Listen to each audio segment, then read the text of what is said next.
Hope you all are good. So welcome to my channel basic ज्ञान के। मैं कुसुम आपका वेलकम करती हूँ। आज के वीडियो के अंदर हम लोग जो है वो स्पेशली बात करने वाले हैं अबाउट योर 2024 एग्जामिनेशन। ठीक है ना कि मतलब there are so many students who have doubt कि मैम हम लोगों का एग्ज़ाम जो है वो इस बार किस तरीके से लिए जाएंगे, मतलब लेवल जो है वो कैसा रहेगा, ईजी और हार्ड और मॉडरेट, और चेकिंग जो है वो किस तरीके की रहेगी। तो इसी सारी चीज़ों के ऊपर आज के यहाँ वीडियो रहेगी।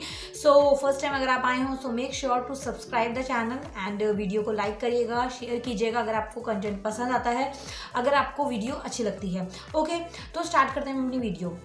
सबसे फर्स्ट ऑफ ऑल आप लोगों को पता है कि आपके बोर्ड एग्जाम्स में अब ज़्यादा टाइम नहीं है, स्टार्ट होने वाले हैं, कुछ टाइम रह गया है, 2 महीने लगा के चलो या 3 महीने लगा के चलो।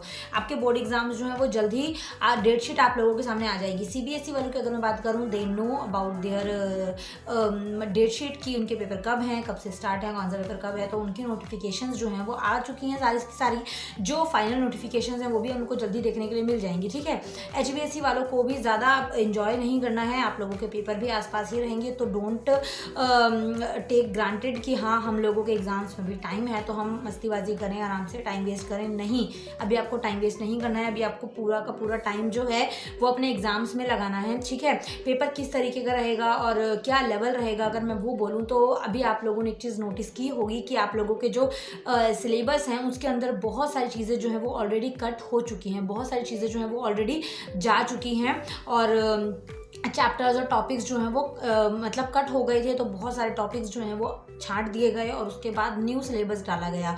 10th की बात करूँ, 11th की बात करूँ, 12th की बात करूँ, 12th तक सब क्लासेस में सिलेबस रिड्यूस हुआ है।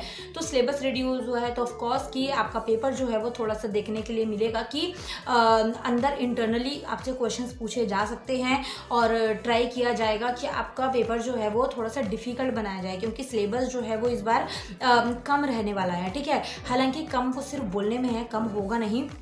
तो इसलिए मैं ये नहीं बोलूँगी कि बहुत इजी पेपर आएगा, ये भी नहीं बोलूँगी बहुत हार्ड पेपर आएगा, बट आपको सिलेबस के अकॉर्डिंग चलना है और सिलेबस के अकॉर्डिंग चलते हुए आपको प्रिपरेशन करनी है, क्योंकि एग्ज़ाम में ज़्यादा टाइम अभी नहीं बचा है। ओके, और पेपर की अगर मैं प्रेजेंटेशन की बात करूँ या फिर मैं पेपर की ये बात करूँ कि किस तरीके से आप लोगों के पैटर्न रहेगा, तो वो आप ऑफिशियल वेबसाइट पर जा सकते हैं, वहाँ पर आप देखेंगे, वहाँ पर आपको हर चैप्टर की वेटेज देखने के लिए मिलेगी कि what is the weightage of each and every chapter of your subject, कि उसके अंदर कौन सा क्या टॉपिक जो है वो कितने मार्क्स का आ रहा है, कौन सा चैप्टर जो है वो कितने मार्क्स कैरी कर रहा है, वो और सारी थिंग आप लोग वेबसाइट पर देख सकते हैं। ठीक है, तो वो सारी चीज़ें देखने के बाद आप लोगों को सिलेबस के अकॉर्डिंग ही चलना है और पेपर का पैटर्न जो है वो ऑलवेज सेम ही रहता है। तो उसके लिए आपको प्रीवियस ईयर क्वेश्चन पेपर्स आप सॉल्व करेंगे, उससे आपको एक आइडिया मिल जाएगा कि हाँ मेरा पेपर जो है वो कुछ इस तरीके का रहेगा और इस तरीके से उसके अंदर क्वेश्चंस बनेंगे, कॉम्प्रिहेंशंस आएंगी और एमसीक्यूज इस टाइप से बनेंगे। तो सारी चीज़ें जो हैं you will see in practice test paper which you if you want previous year papers तो you can go official website of CBSE board और एचबीएसई बोर्ड, जिस भी बोर्ड से आप हों वहाँ पर जाएँ आप, एक बार आप देखेंगे वहाँ पर आपको प्रीवियस ईयर क्वेश्चन पेपर्स की सीरीज जो है वो मिल जाएंगी। तो वहाँ से आप प्रैक्टिस कर सकते हैं and I will also try कि आप लोगों के साथ प्रीवियस ईयर क्वेश्चन पेपर्स धीरे धीरे मैं स्टार्ट करूँ सॉल्व करना और आप लोगों को शो करना कि इस टाइप का पेपर आता है, इस टाइप का पेपर आपसे पूछा जा सकता है।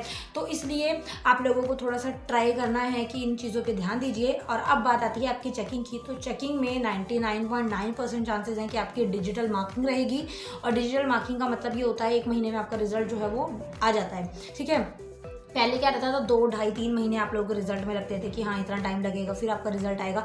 डिजिटल मार्किंग में प्रोसेस थोड़ी सी जल्दी हो जाती है और मैनुअली जो है वो आप लोगों की शीट चेक होने की बजाय सिस्टम में आपकी शीट्स डली हुई होती हैं, टीचर सिर्फ निगाह डालता है और जल्दी जल्दी से टोटलिंग वगैरह सब कुछ हो जाती है, फेल होने के चांसेस कम रहते हैं। और ये भी चीज़ नोटिस की जाती है कि चेकिंग सही से होती है, मतलब बिल्कुल ऑनेस्टली चेकिंग की जाती है। तो इसमें कुछ बच्चों को फ़ायदा भी है, कुछ बच्चों को नुकसान भी है, तो थोड़ी सी चीज़ें हैं, लेकिन ओवरऑल चेकिंग जो है वो मार्क्स जो है वो बाय टीचर ही प्रोवाइड किए जाते हैं। वो ध्यान रखता है कि किसको कितने मार्क्स मिल रहे हैं और उसकी मर्जी भी चलती है, ऐसा नहीं है फुल ऑथराइज बाय कंप्यूटर ही होती है, ऐसा कुछ नहीं है।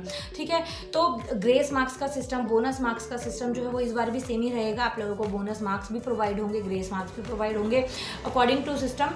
और मार्क्स की अगर मैं बात करूँ तो वही आप लोगों का प्रैक्टिकल 20 नंबर के हैं, 80 नंबर के आपके पेपर होते हैं, जिसके अंदर से आपको 27 नंबर 28 नंबर लेकर आने होते हैं। तो आप लोगों को इससे ऊपर ही रहना है, ठीक है। 40 50 55 60 तक का टारगेट फिक्स रखिए कि मुझे इतना स्कोर करना है, और इतना स्कोर करके रखें तभी आप लोग कंपार्टमेंट फेस नहीं करोगे। अदरवाइज कंपार्टमेंट बहुत ज़्यादा आने वाली हैं, क्योंकि बच्चे बहुत ज़्यादा लीनियंट हैं और पढ़ाई में अभी वो एकदम जागेंगे जब पेपर सर पर आ जाएंगे, डेटशीट सर पर आ जाएगी और एकदम HBSC डेटशीट निकालेगा। आप लोगों को सोचने तक का टाइम नहीं मिलेगा कि डेटशीट आ गई है, अब हम पढ़ना शुरू करें। इसलिए पहले ही बोल रही हूँ कि पढ़ना स्टार्ट कर दीजिए। कोशिश करिए कि धीरे धीरे चैप्टर्स करना शुरू कर दो, ठीक है। एक दिन में आप एक सब्जेक्ट का चैप्टर भी अगर करते हैं तो बहुत बड़ी बात है। एक दिन में अगर आपके पास 4 मेजर सब्जेक्ट्स हैं, 4 सब्जेक्ट्स के अंदर या 5 सब्जेक्ट्स के अंदर, तो आप लोग 2 दिन निकालिए। 2 दिन के अंदर एक सब्जेक्ट के अंदर से एक चैप्टर आप खत्म कीजिए, ठीक है। 2 दिन के बाद या 3 दिन निकाल लीजिए, ठीक है। इतना भी आप करते हैं तो भी आपके पास इनफ टाइम है, आराम से हो जाएगा। So don't do worry about that. इसलिए थोड़ी सी कोशिश कीजिए, पॉजिटिव माइंड के साथ पढ़ना शुरू करते हुए पेपर दीजिए। पेपर आपका लेवल मॉडरेट ही रहेगा। MCQs में अगर मैं बात करूँ तो 16 to 17 और 20 MCQs रहने वाले हैं आपके पास, ठीक है। तो इसलिए आपको थोड़ा सा ट्राई ये करना है कि उसी के अकॉर्डिंग आपको प्रिपरेशन करनी है। प्रीवियस ईयर क्वेश्चन पेपर को लगाना है। MCQs वगैरह जो है उनके लिए अलग अलग वेबसाइट्स होती हैं। आई विल ट्राई कि आपके लिए MCQs लेकर आऊँ, मैं कोशिश रहेगी। बाकी आप लोगों के जो डाउट्स होते हैं, आप लोग जो कमेंट्स होते हैं, उनके ऊपर मैं कोशिश करती हूँ कि वीडियोस बनाऊँ। अभी CTP के रिजल्ट को लेकर बच्चे बहुत ज़्यादा परेशान हैं कि मैम रिजल्ट कब आएगा। तो आप लोगों का रिजल्ट जल्दी आने वाला है, नवंबर लास्ट तक कहा जा रहा था कि रिजल्ट आप लोगों का आ जाएगा। तो डिजिटल मार्किंग है, तो आप लोगों को परेशान होने की जरूरत नहीं है। और अगर पेपर अच्छा करके आए हो तो बिल्कुल परेशान नहीं होना है। अनफेयर रिजल्ट इस बार आने के चांसेस ना के बराबर हैं, फिर भी देखा जाएगा कि कैसा रिजल्ट बनता है, ओके। सो परेशान नहीं होना है, ठीक है। नेक्स्ट वीडियो मिलते हैं। Thank you so much for watching.